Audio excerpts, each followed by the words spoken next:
bienvenue dans ce tout premier épisode de l'année 2026.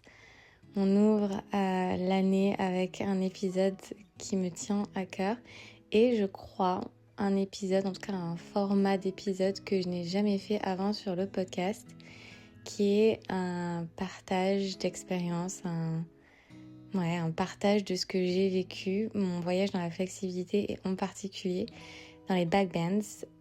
Ce mois-ci sur le studio, donc on va ouvrir l'année avec un nouveau cycle autour des backbends que j'ai appelé Backbends Symphonie.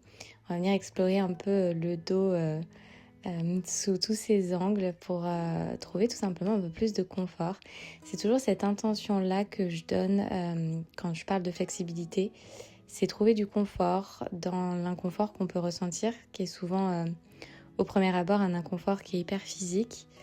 Et puis quand on gratte un petit peu, on se rend compte que l'inconfort, il est avant tout émotionnel et que tout ce qui se joue, c'est surtout justement dans ce lâcher prise, dans l'accueil des émotions, dans l'accueil de ce qui est bloqué, des tensions, etc.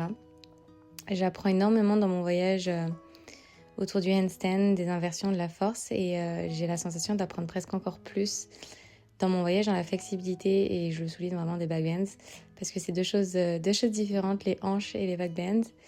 Et c'est un voyage qui m'a enseigné tellement, parce que et ça je vous encourage aussi toujours à le faire, c'est d'écrire sur votre chemin, écrire quotidiennement, écrire chaque semaine ce que vous ressentez, prendre le temps aussi d'honorer son chemin et de...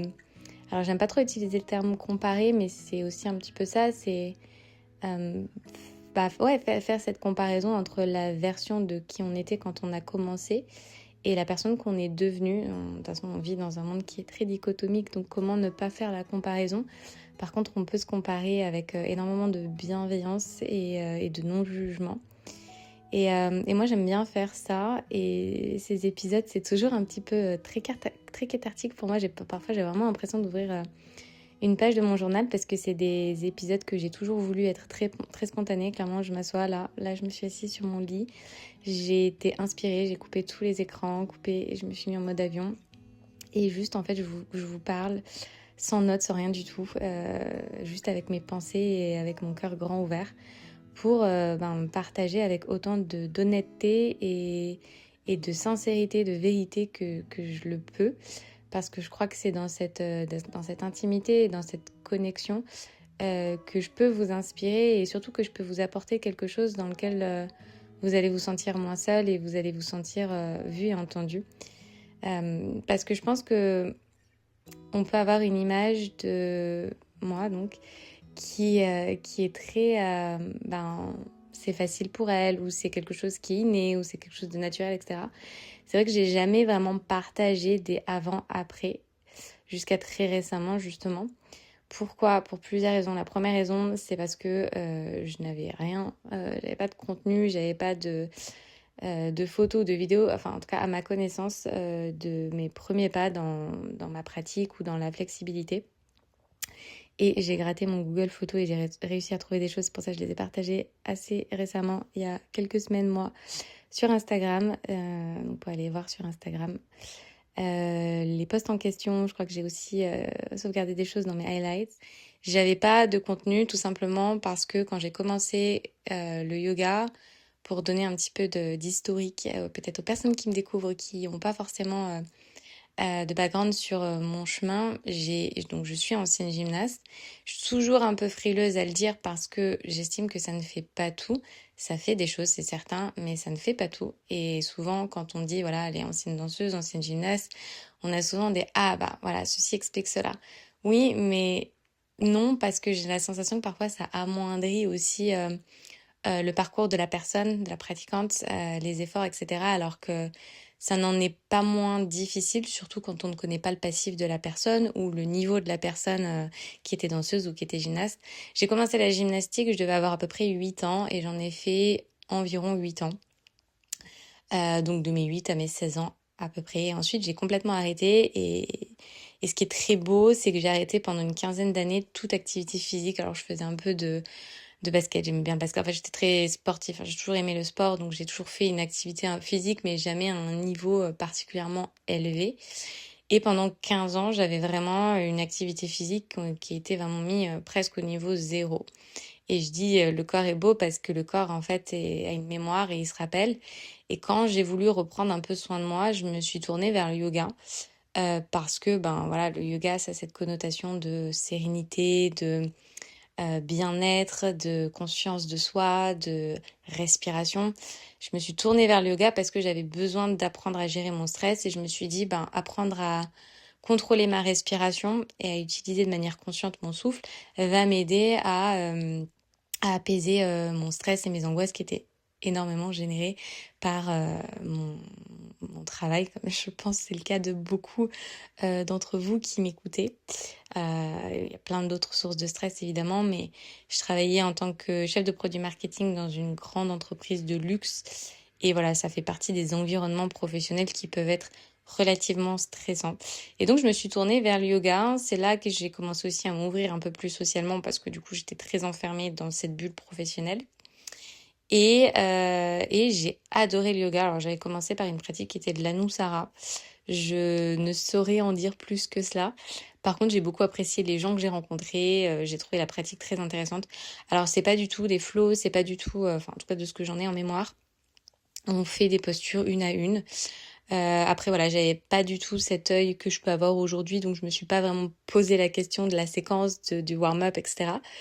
Mais en tout cas, voilà, j'ai apprécié le fait déjà de rebouger mon corps et de me reconnecter à mon corps.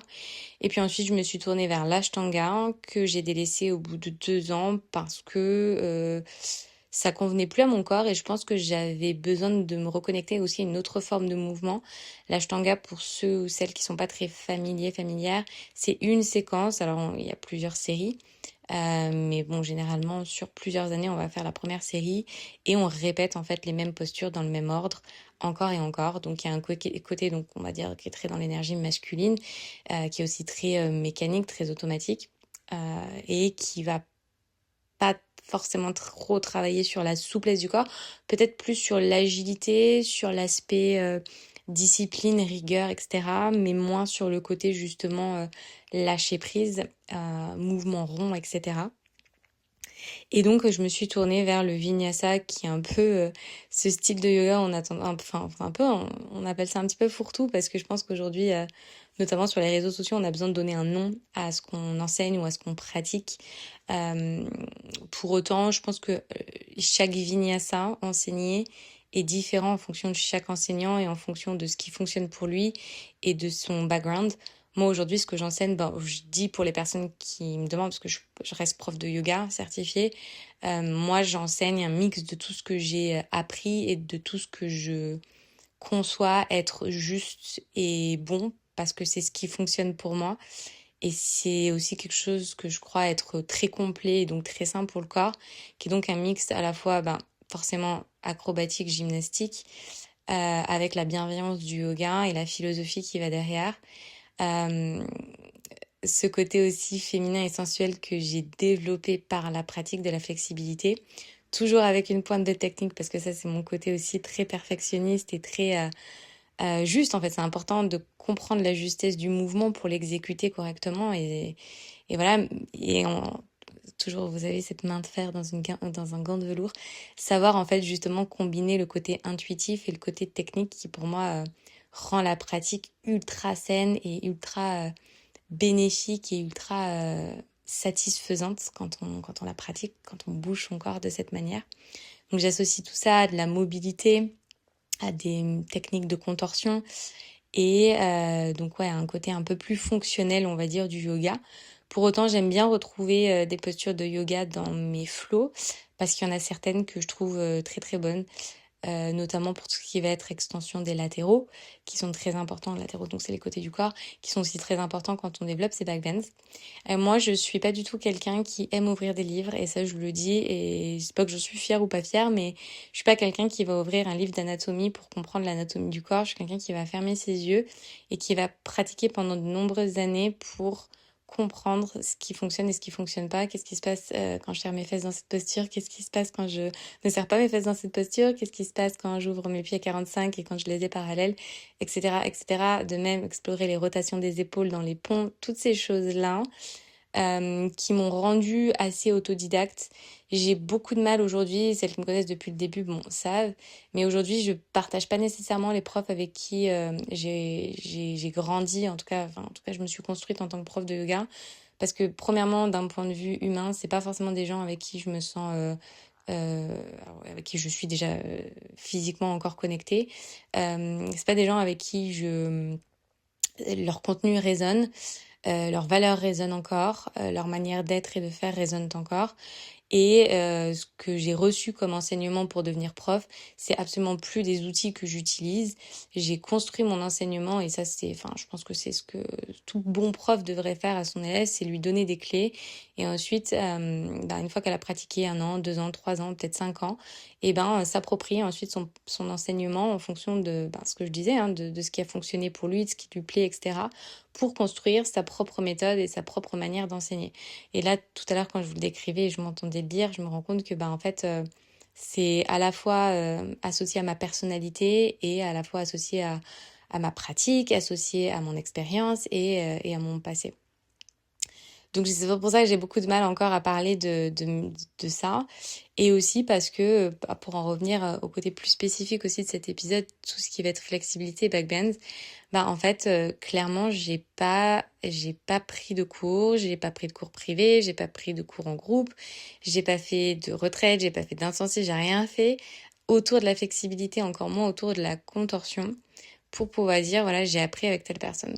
Donc c'est vrai qu'on me demande assez souvent, est-ce que je fais des formations pour former des professeurs?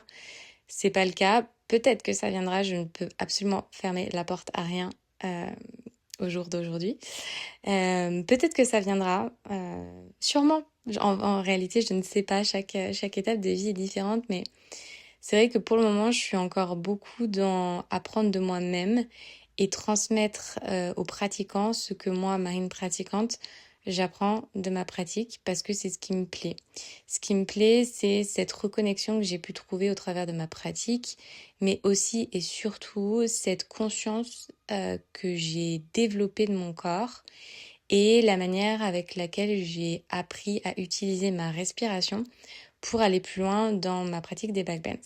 Alors, les backbends, déjà pour vous donner un peu d'historique, d'ailleurs je le vois, j'aurais peut-être pas tout partagé, je ne sais pas exactement ce que j'aurais partagé parce que j'ai pas encore partagé au moment où j'enregistre cet épisode, mais quand je regarde les photos, quand je regarde les vidéos, de mon œil aujourd'hui un peu plus expert, je vois bien que j'ai un dos qui est hyper fermé en fait. J'ai aucune flexibilité, que ce soit dans le haut, milieu, bas du dos. Par contre, j'ai beaucoup d'ouverture naturelle dans mes épaules et j'ai des hanches et un psoas qui sont naturellement ouverts. Donc ça, c'est déjà important de le comprendre, et ça, je parle en tant que marine pratiquante, que chaque corps est différent. Et je n'aime pas dire que chaque corps naît avec plus ou moins de qualité que d'autres ou plus ou moins de facilité que d'autres. Chaque corps est différent et chaque corps va trouver une souplesse plus naturelle dans certaines parties de son corps. Donc ça, c'est le côté plus physique. Et puis après, il y a le côté aussi un peu plus émotionnel, c'est-à-dire qu'on n'a pas tous traversé les mêmes choses dans notre vie. Et je parlais tout à l'heure de stress. On a les stress, l'anxiété par exemple qu'on peut vivre au travail, dans sa vie personnelle, et puis plein de stress liés au traumatisme qu'on a pu vivre dans notre vie, à la hauteur de la vulnérabilité que peuvent être ces traumatismes. Ils créent des blocages, ils créent des tensions dans le corps. Et si à la date de ce traumatisme jusqu'à aujourd'hui, on n'a pas fait ce travail de relâcher le corps, de relâcher les tensions, de relâcher l'esprit, d'accueillir justement toutes ces émotions et toutes ces choses qui sont liées à ces traumatismes passés. Et quand je parle de traumatismes passés, ça peut être des expériences qui nous ont traumatisés tout simplement et qui ont forcément en fait il y a vraiment il y a cette connexion mais qui est évidente entre le corps, l'esprit, l'âme, tout ça, qui fait qu'il y a plein de choses en fait que le corps il accumule, plein d'informations qu'il va accumuler au fil des années. Et si fait pas ce travail-là, en fait, on se renferme. Et j'aime vraiment cette image de se renfermer et tout ce tissu musculaire en fait qui va se rétracter, qui va se resserrer. Faut savoir que le corps en fait il est recouvert d'une fascia musculaire. Comment expliquer ça? C'est un peu comme un un grand voile. Ouais, c'est ça, c'est un grand voile qui va se tendre, se resserrer. Par exemple, vous voyez, quand il fait très froid, le corps a tendance à se recroqueviller, à se resserrer, à être plus tendu. On a plus de mal à bouger. Ben, la fascia, en fait, elle se rétracte, elle est beaucoup plus dure, beaucoup plus tendue. Versus quand est dans un environnement qui va être beaucoup plus humide, beaucoup plus chaud. Ben, à l'inverse, cette fascia, elle va avoir tendance à se rétracter de la même manière. Vous n'aurez pas la même flexibilité, la même souplesse avant et après votre échauffement. Et ça, je vais y revenir après en parlant de flexibilité au saut de votre lit et après avoir fait 10 minutes, 30 minutes ou 1 heure de warm-up de votre corps parce que vous aurez réchauffé votre corps et vous aurez détendu cette fascia qui enveloppe justement tous vos muscles. Donc quand on accumule des traumatismes, on laisse un peu toutes ces informations s'accumuler aussi dans nos cellules et puis il y a aussi ce mécanisme un peu d'autodéfense que le corps va activer pendant des années et des années, peut-être même pendant toute une vie si on fait jamais ce travail sur soi, et qui va faire que les épaules vont être vers l'avant, le dos va être fermé, les hanches vont être fermées, etc., etc.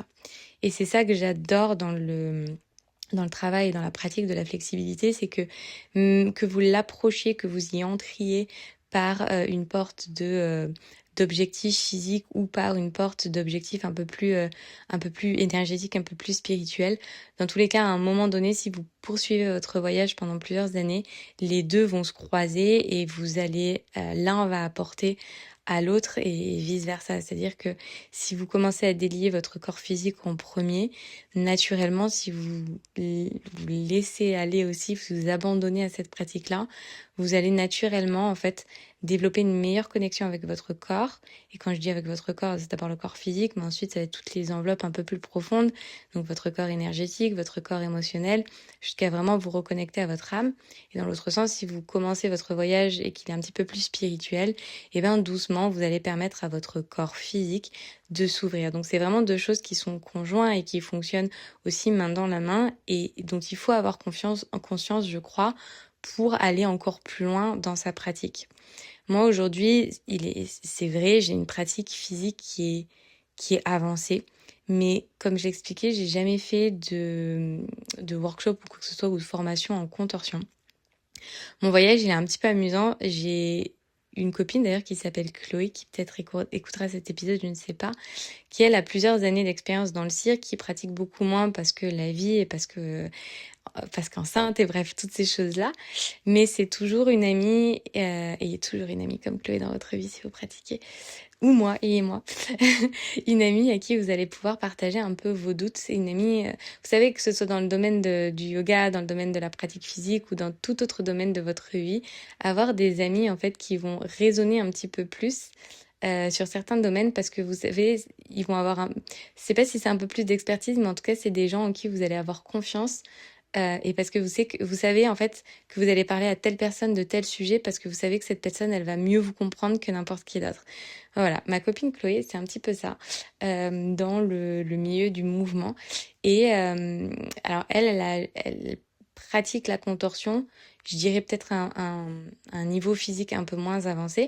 Cependant, elle sait ce qu'est la contorsion et elle sait à quel moment on arrive à un niveau de contorsion et à quel moment on est en train, même inconsciemment peut-être, de pratiquer la contorsion et d'appliquer des méthodes de la contorsion. Et en fait, je pense que mon corps a toujours été naturellement apte à une pratique physique avancée. Pour autant, en tant que gymnaste, j'avais vraiment jamais aucune qualité requise pour devenir, comme le disent sur le ton de l'humour certaines de mes élèves, la queen des backbends, parce que vraiment, depuis le départ, ça a été hyper challengeant et hyper difficile pour moi. Et en fait, au bout d'un moment, je suis arrivée à un certain niveau où je me suis posé énormément de questions sur ma pratique. Je me suis demandé si je faisais les choses correctement. Je me suis demandé si ce que je ressentais, c'était normal. Bref, je me suis demandé plein de choses jusqu'à ce que je prenne conscience que j'étais en fait à un niveau très avancé et que j'étais à un niveau en fait de contorsion. Et ça, c'est quand j'en ai pris conscience que j'ai pu ensuite élever ma pratique un petit peu plus loin et le faire de manière hyper sécure et hyper bienveillante. Parce que quand j'ai compris que ça peut être drôle, hein, entendu comme ça quand on voit ma pratique, mais j'en avais pas conscience parce que je suis toujours quelqu'un qui a jamais pratiqué avec un objectif postural en tête, mais qui est toujours juste pratiqué pour le bien-être que me fait ressentir ma pratique.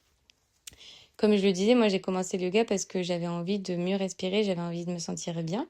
Et je suis un peu une addict enfin, c'est pas du sport, mais je suis une addict du mouvement.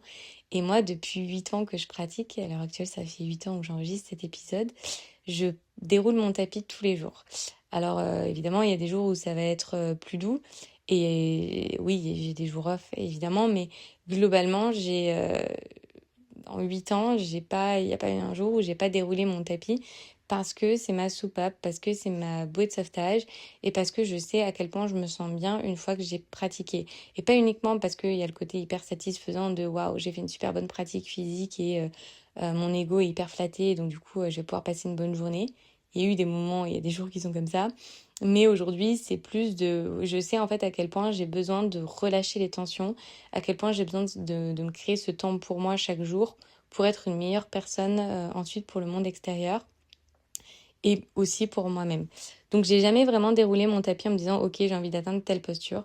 Je sais que quand j'ai commencé mon voyage dans la flexibilité, j'avais quand même en tête cette envie de savoir faire un danseur parce que je trouvais cette posture incroyablement belle et surtout j'étais tellement loin dans mon voyage du danseur que je me suis dit ok, ça me donne un bon challenge et j'ai envie de voir en fait jusqu'où je peux aller et j'ai envie de pouvoir explorer mon potentiel parce que j'ai toujours eu beaucoup de facilité en tant que gymnaste sur les mains.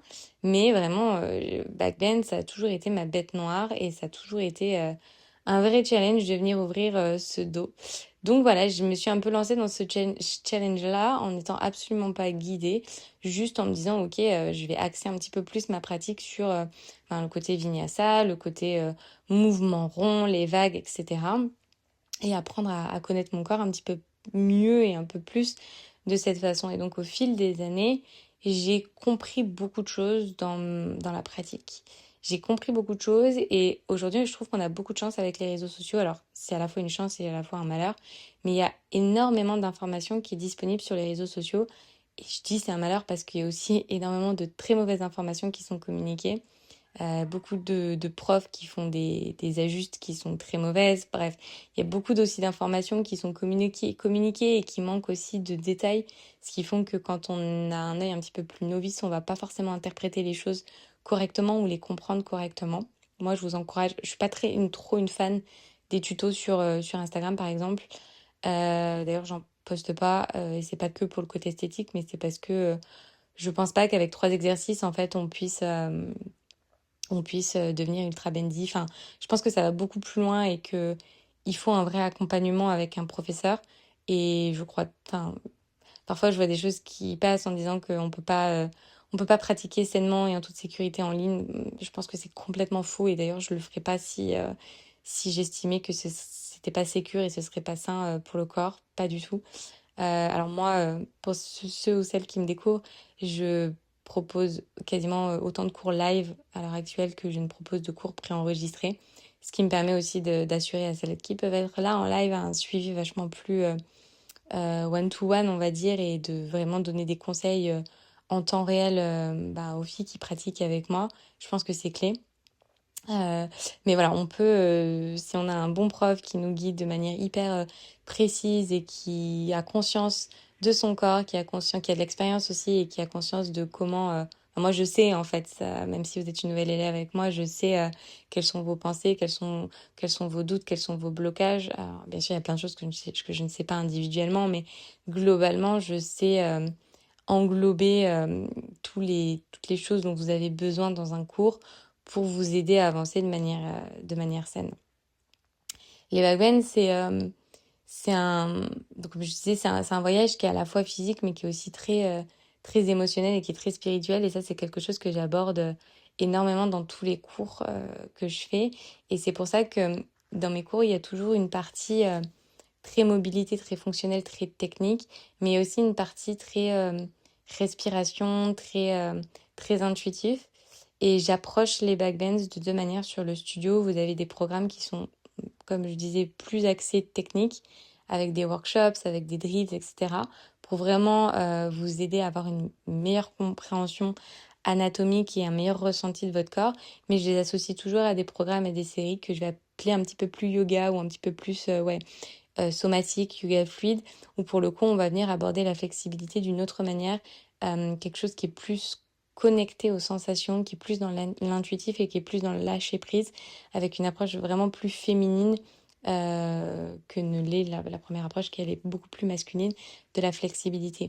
Et je suis quelqu'un en tant que personne et en tant que prof qui suis ouverte à tous les types de pratiques parce que je suis persuadée que tous les types de pratiques sont complémentaires et que aucun type de pratique ne se suffit à lui-même. C'est très bien de faire des drills, c'est très bien d'avoir une compréhension hyper anatomique de la chose, mais je pense que c'est pas suffisant. Je pense que pour vivre sa pratique avec autant de satisfaction et d'amour et de compassion, il faut aussi avoir peut-être quelques notions en yoga et puis il faut apprendre aussi à pratiquer en fermant les yeux et en se reconnectant à cette sensualité que parfois en tant que femme on peut avoir éteint pour X ou Y raison. Donc c'est pour ça que j'aime bien mixer un petit peu tout ça. Et moi-même qui suis quelqu'un qui suis très dans le contrôle et dans la difficulté à lâcher prise, c'est ces types de pratiques-là qui m'ont énormément aidé à fermer les yeux dans ma pratique plus masculine et à me reconnecter à mes sensations pour ensuite comprendre les messages un peu plus subtils de mon corps et les actions clés et les choses qui me permettent ensuite d'un point de vue physique d'avoir un meilleur alignement et de bouger mon corps avec tellement plus de subtilité et tellement plus de détails, j'ai envie de dire, pour aller encore plus loin dans les backbends. Je suis à l'heure actuelle toujours convaincue que je ne suis pas la queen des backbends parce que je pense que j'ai simplement mis en place une méthode qui permet de préparer le corps de manière optimale. J'ai la sensation que hors warm-up, mon corps ne va pas très loin, mais qu'une fois que j'ai bien préparé mon corps dans l'ordre dans lequel il faut le préparer, en prenant en compte toutes les zones clés, que ce soit les latéraux, les hanches. Moi, je dis toujours, les hanches, le bas du corps sont quasiment au même endroit. Donc, enfin, c'est deux choses qui sont hyper interconnectées. Pensez à ses épaules, pensez à quelle va être la rotation dans l'épaule en fonction de la posture. Tout ça, ça va jouer en fait dans la manière où on va pouvoir aller plus loin dans le corps. Pour autant, chaque corps est différent et c'est pour ça que moi j'enseigne tous ces outils-là à mes élèves, mais je veux avant tout leur enseigner à être leur propre professeur parce que il y a que la self-practice en fait qui va vous permettre d'aller plus loin avec votre corps dans votre pratique. Il n'y a que vous qui va savoir dans quel sens tourner votre épaule et ressentir comment en fait qu'est-ce qui va se passer quand vous tournez votre épaule dans ce sens-là. Alors moi je vais vous guider, mais pour aller encore plus loin, pour aller dans cette connexion encore plus profonde avec votre corps, il n'y a que vous en fait qui va pouvoir en fait ressentir et qui va pouvoir savoir qu'est-ce qui vous mène vers quoi. Et j'aime pas trop dire ça, mais c'est un peu vrai. Parfois, il faut se blesser ou il faut aller un peu trop loin dans la confort pour dire là, je crois que je suis allée un petit peu trop loin et j'ai pas pris la bonne direction. En fait, c'est comme un enfant qui apprend. Un enfant, il va tomber, il va se blesser et il faut voilà, quand il apprend à manger, il faut qu'il s'en mette de partout pour avoir cette connexion avec lui-même, pour avoir cette sensation, pour reconnecter avec les textures, avec le goût. Enfin, en fait, c'est un petit peu ça. On est des enfants aussi et je pense qu'il faut pas perdre cette connexion avec notre enfant intérieur et il faut pas avoir peur en fait de mettre les mains dedans parce que c'est en, en faisant face en fait à tout cet inconfort et à cette difficulté, à tous ces challenges, sans s'auto-flageller, sans se juger, sans se comparer, qu'on devient une version bien plus évoluée et transformée de soi. Quand on est adulte, en fait, on a vraiment tendance à trop réfléchir. En fait, on est beaucoup trop dans notre tête, alors que quand on est enfant, en fait, on n'a pas toutes ces pensées, tous ces conflits intérieurs. On vient juste expérimenter ce qui se passe là sur le tapis, ce qui se passe face à nous. Et c'est aussi un peu ça qu'il faut mettre en place. J'ai presque envie de dire que c'est peut-être la première chose qu'il faut envisager dans l'intention qu'on va placer dans sa pratique vers la flexibilité. C'est d'être dans cette intention d'accueillir, de lâcher prise sur une posture finale pour dire, ok, moi, c'est un voyage, c'est une expérience, c'est quelque chose que j'ai envie de vivre quelque chose sur mon tapis. Et, et subtilement, vous verrez que pratique par pratique, vous allez ressentir des choses mais hyper nouvelles et différentes à chaque pratique. Moi-même, à chaque pratique, et c'est ça que j'adore et c'est ça qui me fait revenir sur mon tapis, à chaque pratique, je ressens des choses qui sont nouvelles. Et j'apprends avec le temps et j'y viens, mais enfin, j'ai envie de dire, à ne plus comparer la pratique précédente à la pratique présente et à juste en fait noter les différences. Ah ouais, c'est vrai que là, les hanches, elles étaient un peu plus ouvertes. Tiens, c'est intéressant comment j'aborde ça aussi émotionnellement et de quelle manière j'arrive à honorer et à célébrer les progrès que j'ai faits, à lâcher prise et à plus être dans la colère et dans le conflit de ma version présente sous prétexte que j'ai jugé dans le passé que ma pratique passée était meilleure. D'autant que la perception, enfin, il y a le subjectif et la perception qui jouent dans ce jugement-là. Donc peut-être que ce jour-là, je vais être plus dure avec moi-même parce que j'ai beaucoup plus de colère en moi, j'ai beaucoup plus de... Ouais, un moins bon rapport avec mon corps à l'instant présent. En fait, il y a tellement de choses qui jouent qui font que la perception qu'on peut avoir de soi et de sa pratique à un instant T ne peut pas définir la personne que l'on est à cet instant T. Et c'est pour ça que la pratique, elle s'inscrit et elle doit s'inscrire sur le long terme. Et il faut regarder cette courbe de progression avec énormément de recul, que ce soit en handstand ou en flexibilité, que ce soit les backbends ou les grands écarts. La progression, elle ne se juge pas au travers d'une courbe ascendante lisse. C'est une courbe ascendante, c'est certain, avec des hauts, des bas, des hauts, des bas, des phases où on a l'impression de régresser, des phases où on a l'impression de stagner. Et j'entends que ces phases de stagnation ou ces phases de régression peuvent être à la fois inconfortables, énervantes, frustrantes, où on a l'impression qu'on y est mais toute sa vie, alors que non en fait. C'est juste qu'on a un esprit qui est ancré dans une société actuelle qui nous dit ok, moi je veux tout de suite. J'ai vu cette posture, je veux cette posture. J'ai vu cette personne qui a fait un progrès. Waouh, moi je veux le même progrès mais ça se passe pas et donc du coup je suis nulle, je suis mauvaise, c'est pas fait pour moi. Il y a toutes ces pensées-là, tous ces mots qui naissent en nous. Alors que cette personne, peut-être qu'elle, elle va penser la même chose d'elle-même, elle va se dire, bah, en fait, je progresse pas. D'ailleurs, moi, je le lis parce que je vous vois, je vous lis, je vous vois, et je vois la différence et le gap énorme, la distance énorme qu'il peut y avoir entre ce que je vois de vos progrès et le jugement que vous portez sur vous-même. De la même manière, j'avais fait une petite ask en story où je vous demandais un peu toutes vos questions sur les backbends. Et je sais qui pose les questions, je vous connais maintenant, ça c'est génial. Je me dis, mais il y a beaucoup trop de questions et de remises en question qui sont faites autour de sa pratique, alors qu'en fait, elle a compris déjà beaucoup de choses.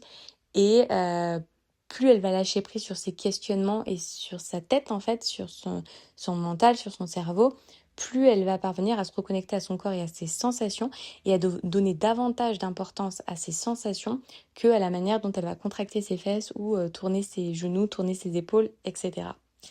Donc, le voyage de la flexibilité, de tous les cas, je ne pense pas qu'il y ait une mauvaise ou meilleure porte dans lequel rentrer. Je pense que dans 90% des cas, on va rentrer par l'envie de toucher ses orteils avec ses doigts ou d'approfondir ses backbends. Je pense que c'est d'autant plus sain de rentrer avec cette intention de dire ok, moi je pense que la meilleure intention c'est de se dire j'ai envie de me reconnecter à mon corps et j'ai envie d'aller explorer mon potentiel. Je ne sais pas aujourd'hui ce qu'est mon potentiel, mais je m'autorise à croire que mon potentiel il est illimité et c'est ce côté illimité que j'ai envie d'aller explorer. Je vais aller apprendre de la technique chez un tel, de la technique chez X, Y, bref, je vais aller apprendre et me nourrir dans différents types de pratiques, différents professeurs. Et puis moi, je vais pratiquer seule chez moi parce que je pense que pour être consistante de manière réaliste, il faut pratiquer chez soi seule. Moi, c'est le genre de pratique que j'aime le plus parce que c'est aussi dans ces moments-là où vous allez explorer à votre rythme. Vous allez rester un petit peu plus longtemps sur des choses que vous allez ressentir. En fait, vous allez être beaucoup plus connecté à vous-même que quand vous êtes en train de suivre une professeure que vous allez regarder en permanence du bout de l'œil, ou vous allez regarder le tapis à côté de vous en permanence, vous êtes beaucoup moins connecté à vous-même. Ce que j'apprécie aussi avec les cours en ligne, c'est que vous pouvez faire ou refaire les mêmes séances et parce que je vous lis, je vous entends, je sais comment vous pratiquez. Au bout d'un moment, la séance, vous allez la refaire 10, 15 fois et vous allez apprendre à la connaître et donc vous allez apprendre à vous faire confiance. Vous allez apprendre à juste vous laisser guider par ma voix et ensuite à vous approprier un petit peu plus cette pratique et à, et à force de pratique justement à pouvoir ajuster, à pouvoir à transformer, à pouvoir mettre vos propres ingrédients, votre propre manière de faire pour que cette pratique, elle devienne la vôtre et pour qu'elle vous serve au mieux. Et c'est ça que j'aime vraiment inconditionnellement avec ces cours en ligne et avec cette manière dont vous pouvez connecter avec votre corps. C'est qu'à la fois, vous recevez une guidance et à la fois, vous avez cette opportunité de fermer vos yeux et avec le temps, de vous reconnecter à votre pratique personnelle. Les backbends, c'est certes un voyage dans la connaissance, dans la compréhension anatomique, physique, et petit à petit apprendre à lâcher prise sur ce besoin toujours de vouloir tout comprendre, de vouloir tout contrôler, pour s'autoriser simplement à accueillir et à ressentir. Je pense que c'est peut-être la seconde étape, une fois qu'on a pris conscience de son corps et qu'on a pris conscience que toutes ces choses-là, elles existaient, qu'on a envie en fait naturellement de se laisser guider par soi, de se laisser guider par son propre corps parce qu'on commence à lui faire confiance, se laisser guider par sa respiration et s'autoriser tout simplement à fermer les yeux. Et je pense que c'est ce moment-là où on a confiance en soi que quelque chose d'assez magique se produit quand on apprend à lâcher prise sur ce besoin de tout contrôler, de tout comprendre, que véritablement on autorise le corps à éclore et à s'ouvrir. Et ce mois-ci, dans Backbend Symphony, c'est un petit peu tout ça qu'on va aller explorer. Toujours ce mix avec le côté très, comme je disais, très mécanique, très anatomique et très spécifique de la pratique de la flexibilité, qu'on va toujours venir combiner. Et je pense que mon accompagnement apporte ça dans ces échanges aussi qu'on a en live. Et vraiment, les filles, si vous pouvez être là en live, venez, rencontrons-nous parce que ces moments d'échange et de partage avec moi et avec les autres filles du groupe mais sont tellement bénéfiques parce que moi, je crois fort à cette union entre le corps et l'esprit et l'âme et tout ça. Et je crois tout autant aussi fort qu'il y a une connexion incroyable qui peut se faire avec un groupe de femmes qui avancent dans la même direction, qui a les mêmes blocages, qui a les mêmes peurs, les mêmes doutes.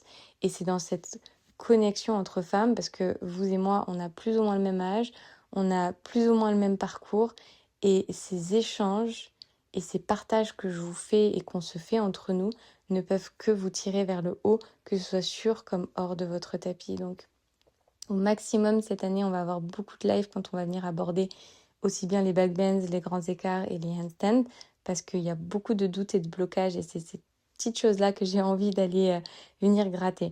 Donc mon enseignement, comme je disais, et tous mes cours, ils vont combiner ces deux choses-là. C'est vraiment cette association de tout ce que j'ai appris, de tout ce que je pratique encore et encore.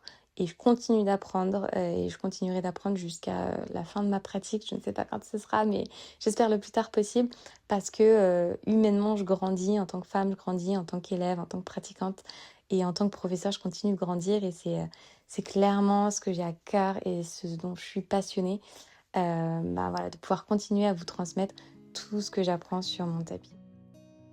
Si tu n'as jamais été membre du studio, tu peux accéder gratuitement pendant toute une semaine au studio.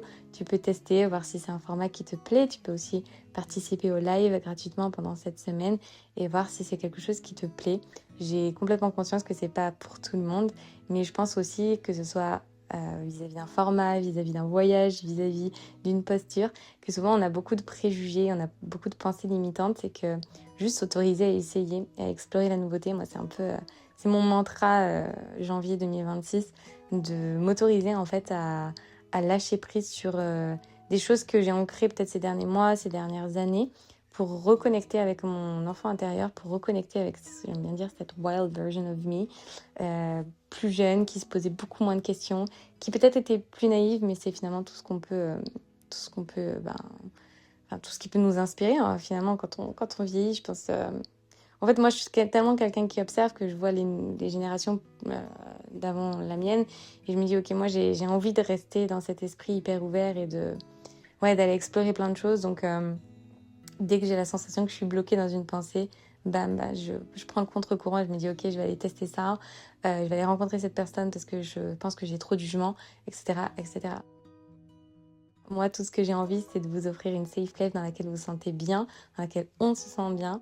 Moi, au cours de ces 4 dernières années, j'ai non seulement pu guider des centaines et des centaines et des milliers de femmes sur leur tapis, mais j'ai aussi eu la chance, et je sais que vous m'écoutez, de connecter avec des femmes incroyables. Ça m'a rendue juste plus ouverte à la vie, plus heureuse surtout. Et pour ça, j'en suis incroyablement reconnaissante. Merci du fond du cœur de m'avoir écoutée. Les filles, si vous avez des envies de thèmes autour de ce format-là, ça peut être super chouette peut-être d'aborder peut-être les inversions, le handstand, je ne sais pas. S'il y a des choses, vraiment, posez-les-moi en commentaire, que ce soit sur Spotify, sur YouTube, envoyez-moi des DM, envoyez-moi des mails. Vous savez ô combien j'aime que nous connections ensemble.